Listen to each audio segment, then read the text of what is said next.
सानाम को जोहार बिलासिनी Tudu official channel रे सानाम को सागुन दाराम तेहेना वीडियो दो हुयुग कना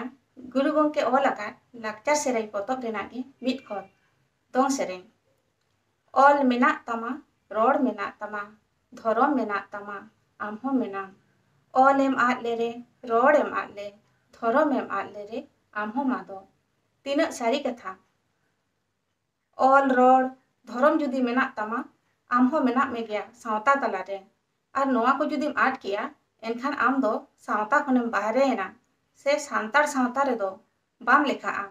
उनका के नेतो आयमा हड़ को नेलोग कना अबुआ सावता रेना लाय लाकचार आरिचली बांग को कुसिया कना और एटा जाति को से एटा धर्म रेना लाय लाकचार आरिचली को अपनार जोंग कना और उनको होड़ गे तेहें सांतार मेनते को लयो कना और अबुआ जहाँ होक आइदारी उना को हता जोंग कना नोआ को दो उना खातिर ते हुयुग कना तेहें अबो सावता रे जुमिद बनु पुना अबो सांतार को हो अबोआ जहाँ होक आइदारी मेना उना को बाबन बाड़ाय नाम जोंग कनते एटा होड़ को एड़े पुना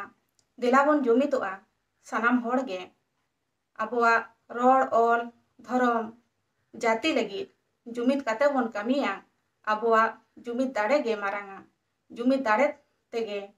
अबोआ सावता बन रफाया देबन जुमिदोआ नोआ गे इन सानाम कोठिन नेहरोआ सानाम को गे दोड़ाते जोहार।